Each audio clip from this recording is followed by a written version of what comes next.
How I think about that's that our should be the name comedy. of the Like episode? Serious Getting very about serious comedy. about comedy. Yeah. Yeah. getting serious about comedy. I like it. Yeah, that's great.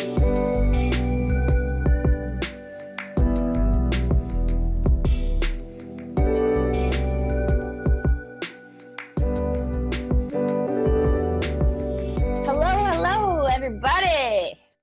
Hello, Wisconsin. It's so cold here and damp and wet. Not a fan. What's cold It's for Yeah. you? It's currently 49 and wet and rainy. And it's just got like that cold, damp feel, you know? Turning on my electric blanket right now, and we have the heat on. Well, it's 42 Like here, what? and Courtney still likes to sleep with the AC. She's nuts. Are you serious? Why can't she just like open the window? And I don't know if that's much better, but either way, it's cold for me. Now we know who wears the pants in the relationship. We both wear pants because it's so cold in here. We got a lot of hot topics to talk about. Talking about the Chappelle show. Or Yeah, the I was gonna say, comedy you said you special. watched it? Oh, yeah, I did. I thought it was pretty funny. I thought it was just funny, and I agree with Chappelle in that, you know, it was for comedy. I didn't really think it was like too offensive to the LGBTQ community. I don't know. So to properly set the stage, we're talking about Dave Chappelle's comedy special, The Closer, that came out earlier this year, October 5th.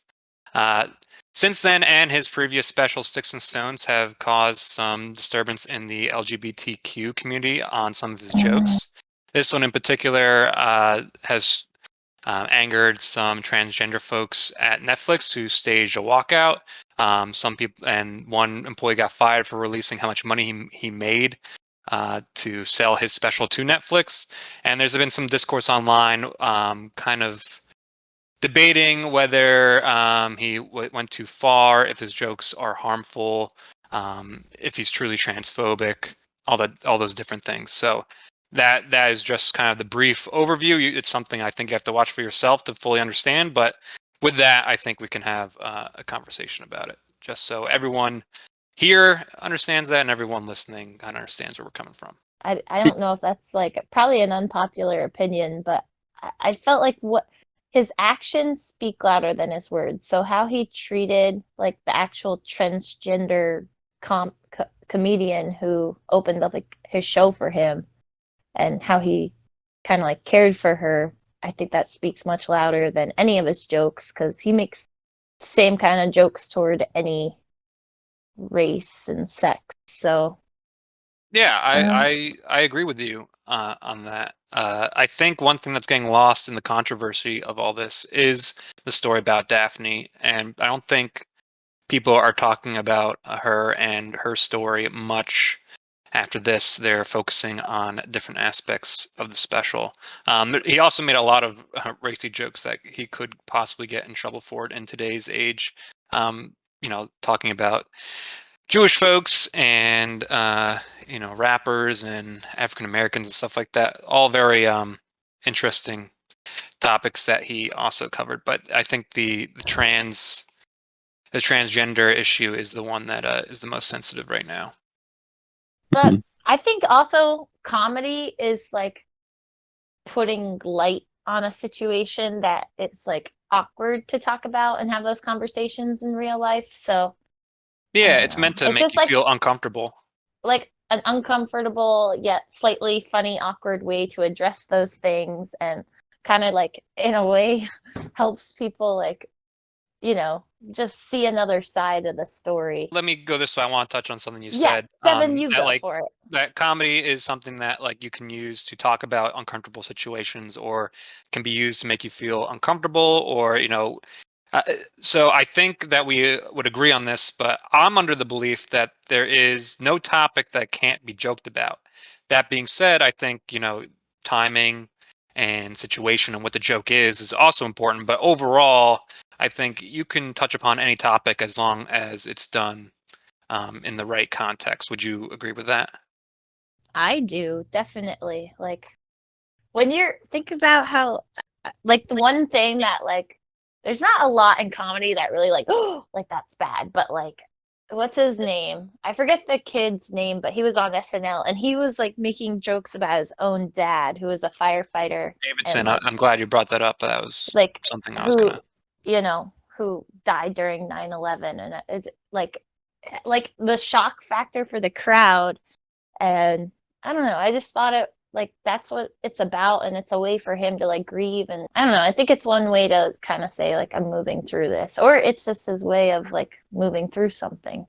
Yeah, I agree. There's other comics that have also done 9/11 jokes that were not as attached to the situation. For those that don't know, Pete Davidson's Oh, dad was a firefighter. that's the one I was trying to say. See, I don't know people's names too well. Yeah, yeah. Pete Davidson's dad was a firefighter who passed away on 9/11 uh, while working. So obviously that's a subject very important to him, and I'm sure he feels a certain way about it. But even George Carlin has made 9/11 jokes, and I think that's a good example of the context and the timing. Because do I think you can really make a funny joke on that day or the days after? Probably not.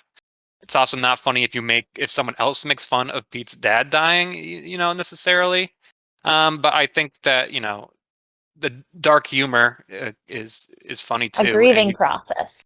yeah, and so for Pete, it's a grieving process. For George, it's not. But I mean, it's also like it's a grieving process for others, or it's to take you to a situation that is inherently not funny and like try and pull some light out of that, or make you laugh in that face of that thing that isn't that is tragic is like an art form, and that's what comedy is, or what comedy can be.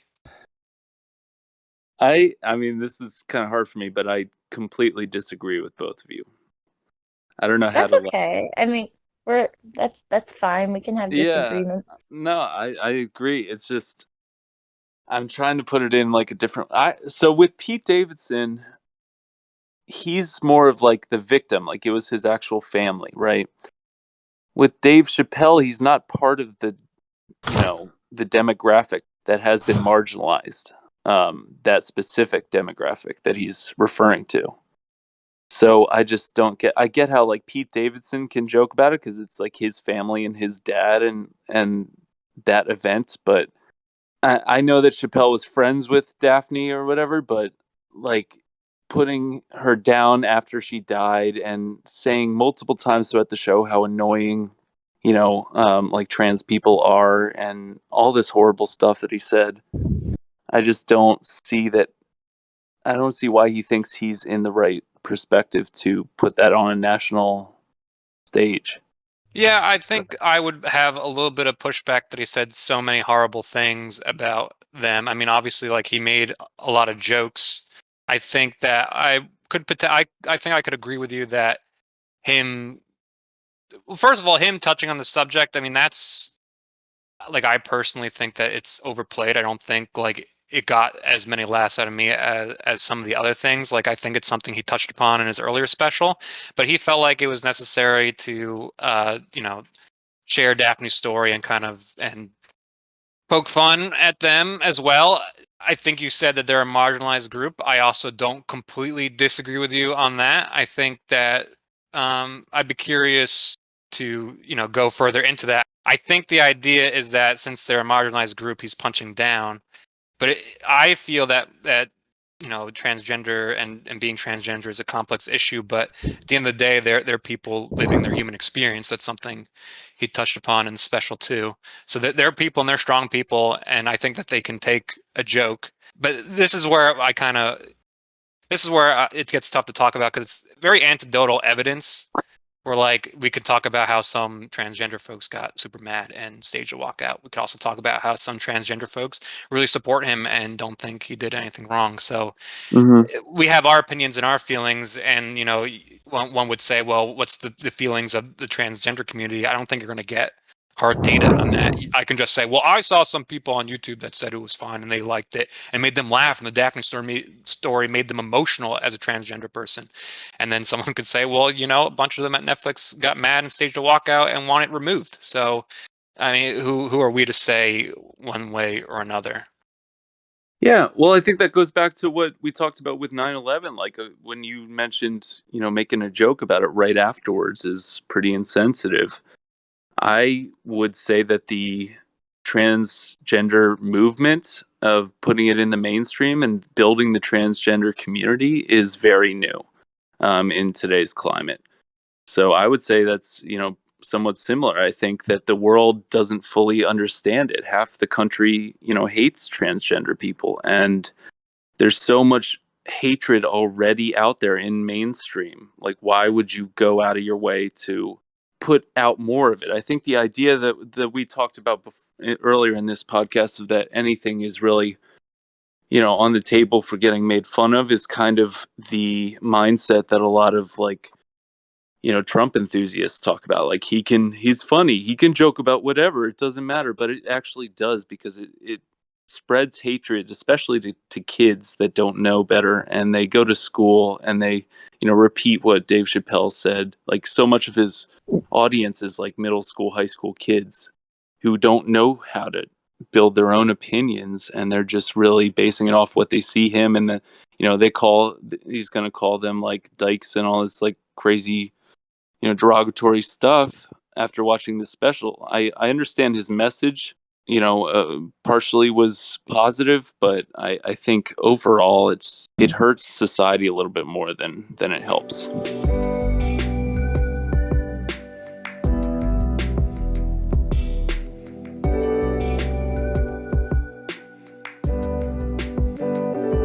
This is where like preparing to talk about this and I try and see both sides of the issue. This is like the one side that I'm not like I can see it and it's really hard for me to argue against it, but I don't have a strong argument for it. The fact that this is damaging to the transgender movement, I think it is new, for sure. I mean, that's like that can't really be debated. I don't know if I believe that half of America hates transgender folks, as you might have said, or if the majority or a large minority. I'm not sure. I feel like, I mean, overall, it's something that's being more accepted. I don't know if Dave's special is really detrimental to their movement as a whole.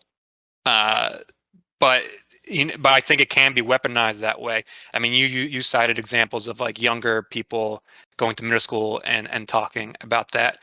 I think you can use it as an example, for real right wing people taking it out of context and not joking about it. Whereas I think Dave doesn't hate transgender people, and I don't think his jokes are hate speech or anything to try and set them back. I think it's jokes for commentary. I think somewhere in his special he said that this is going to get him in trouble. He understood what he was doing, and I think that's part of the point of he knew this was going to be I talked about issue afterwards, and so it's something that he kind of predicted. I mean, how can you be responsible for someone taking something that you said out of context and using it as a weapon? I mean, you could do that with a lot of different things. It doesn't have to be a particularly touchy subject like this one. Yeah, but why would you even like put yourself even close to that? Is what I'm so like to give you an idea. The year 2021, we're on track to be the deadliest year on record for transgender people in the U.S. of all time. The majority of whom are actually Black transgender people. Calling them all these names, he even came out on stage in the middle of the special and said he was transphobic. That was like that's his quote. And I think Yeah, just well, so you have to be, but I think you have to be careful with that. I agree with the first half, and I think he does a bad job also of representing the Black trans community. Some something that is ignored at most of his stories and information and everything doesn't touch upon that aspect as well, Mhm. and how they're especially at danger. I believe he called himself a TERF, which is a radical form of feminism, which I think he was joking about as well. He called himself a feminist, whether it was in this special or the Sticks and Stones special. But like based on the Google definition, when you search feminist, I think everyone should be a feminist based on that. But that doesn't mean you identify as one. And yeah, if he said he's transphobic, he said he was transphobic multiple times throughout the story too. The Daphne story, which I think is the like the better part of the special. But it was all in the context of a joke. That's what people call him, where he doesn't view himself that way. I don't think he has any hate or animosity towards individuals, like transgender people. But I think that's what people have said about him. So he's making light of that situation, calling himself transphobic. I don't think he's declaring that he hates trans people in his special. Yeah, I do feel like it's really hard to quote a comedian in their special because, I mean, like, for example, early on, he explicitly describes getting molested by a priest. I think it's safe to presume that didn't happen, but in his words, it did. So, like, at what point can you presume that there are, you know, actual meaning behind the things he's saying more so than it's supposed to be funny? Perpetuating transphobia at all, regardless if it's a joke or not, it research says it leads to violence, more and more violence within that community. So I understand that, but I also am just kind of against the idea of anyone, regardless if it's on a comedy special or not, saying, oh, I have a friend that was trans, so I can say whatever I want about them. They would like that I said this stuff. It doesn't mean you can speak on behalf of an entire demographic. He's not part of that culture. I feel like if he's allowed to stand up there and speak on the trans movement, which he is anti-trans, regardless, then he should. Then people should be allowed to push back and be critical of that. And that's kind of my stance. I think the main purpose of his special, I mean, obviously, as he starts by saying, like, it is in part to deal with the backlash that he felt he received from the transgender community. But I think that a big part of it in general, because he kind of leads with this, is like the cancel culture that we're currently facing today and how he feels it's harmful really to any movement and just towards progress in general. Like whether it's the political climate in terms of like, vaccinations and things like that. I think a big thing he's trying to point out is that we're like driving people apart by our unwillingness to have the dialogue. Like, as you said, Alex, there's this like presumption almost that if you're not part of a group, you have no right to formulate any opinion on them or about them. And I think that that's like kind of a toxic place for our culture to be in. Like people are going to have opinions and thoughts on everything all the time. Like that's not some, as human beings, we can't separate ourselves from those. I think it's like crazy to assume that we could unless we're trying to like basically become some form of AI, which I mean may be the case in the future, but it's certainly not the majority case now. Um, and I guess like my point just being, I think his main point is that we need to not just like, cut each other off at the knees and not let a conversation develop. We need to be open to having the conversation and just getting someone talking about it because like ultimately, like we're doing now, like maybe had he never made this special, there would not have been a conversation to this degree revolving around the transgender community. And I mean, I think regardless of if it's bad publicity in regards to like how he handled it, it's still like publicity for them and brings like notoriety and like hopefully positive support for their movement because I think as he points out, all marginalized groups deserve support and backing to like, get a better traction and be accepted in society. Even just us having this conversation, because I went into that just you guys saying, oh, we're going to watch this, talk about it. So I just watched it in the train of thought it's comedy. I didn't see any of the other like prequels to it. And I don't know, even like I just went into it with the thought this is comedy and I went along with it and I laughed. And now hearing Alex's thoughts on it, maybe I should have paid like slightly closer attention to some of the wordage and I don't know. I didn't really think twice. I just laughed about it. But I do want to rewatch it now, Alex, and kind of like think a couple steps closer and see how, Yeah, the LGBTQ community would feel watching this. right. It's all about perspective. So having a dialogue, I'm all for that. I'm not anti having a dialogue about something like this. But a dialogue constitutes two or more people talking. This is not, what he did. It's him standing up on stage, telling his story from his perspective 100%, and then saying good night, goodbye, that's how I'm leaving it. And I understand you're, talking about opening up the dialogue with the audience afterwards, like that's what we're doing, and people talking about it. But in a way, he was kind of preaching, his thoughts. And I think that's where the issue is, are is he in the right place to speak his mind about, like, the what a trans process really is like. Is he okay to equate like the trans movement to like the black slaves era? I disagree. I think that's two completely different things. And anytime somebody comes to you and says, "Hey, my group is really struggling. Uh, we're being picked off. We're dying. People are murdering us." The process of being a trans person is extremely painful as well. There's a whole lot of complications that happen in surgery. There's a million things that can go wrong. And then the other person who's listening saying, "Yeah, but you're not black. You didn't go through slavery, so your point doesn't really matter as much." I think that's kind of toxic. And I think, in a way, a lot of his special was about that. I get it. I get what you're saying now. I honestly didn't really think twice about it, and I kind of just went into it with thinking it's comedy. But I Mhm. think I would give it like a second watch now and just Like as Alex said, it comes across preachy.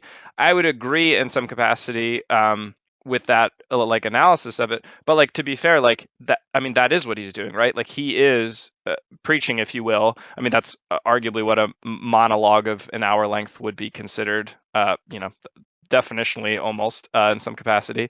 And I feel like that's kind of the point of it, is he's up there explaining his viewpoint, and as he repeatedly does say, I think this is meant to be taken truthfully, he doesn't have anything against trans people. He's not trying to verbalize that he understands their struggle, or that he like you know speaks for their struggle with it or against it, but that he just as I said, I think his main goal is just to both be funny, as Nikki said, like he's a comedian first and foremost, and to kind of just like have the dialogue about the issue, because I think his main point was he doesn't feel that it's essentially fair that this is a group that just gets complete we can't make jokes about it, because realistically there's lots of very dark comedians who make insane jokes that people cringe at. But I think that's the point of being a comedian, is like towing the line and like figuring out where the line is and dealing with the backlash if people don't like what you said.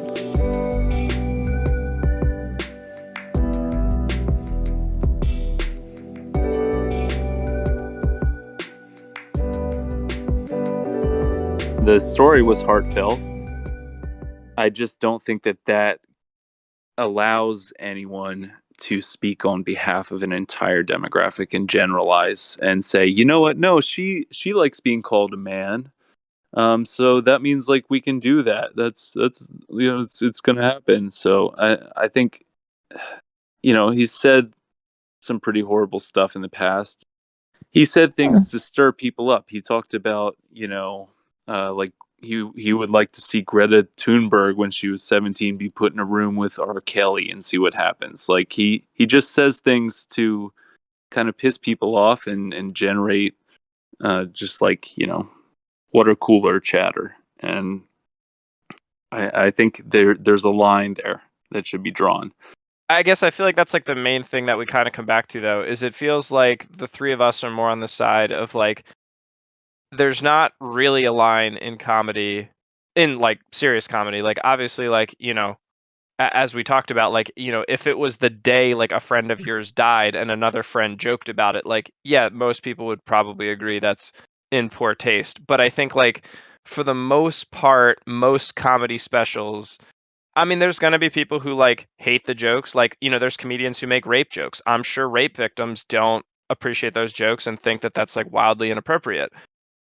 But it's as like I feel like we've talked about, like the subject of a joke, like you're going to have some people very much behind you, some people very much not behind you. And I guess the question is just like, are there topics that we as a country that prides ourselves on free speech and whatnot, are there topics that we feel should be censored, essentially? Because I feel like that's essentially the topic that we're coming down to in some capacity. I just find some sort of hypocrisy, like in the fact that he said, when he's talking about, he said like those pussies that they got tastes like pussy, but that's not quite what it is and stuff.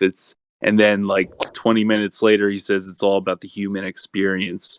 I'm like, it's not, because you were literally saying the opposite before. And you're saying that, I don't think he was speaking for transgender people as a whole, like because of his story. I think that maybe he touched upon, a perspective, and I think he was really just talking about his perspective. I think that's where we might disagree a little bit, is that like I don't think that his anecdotal story about Daphne like made him like entitled to speak upon the transgender experience. I think he was just highlighting his experience with a transgender person to give more insight onto what, his perspective and his feelings are.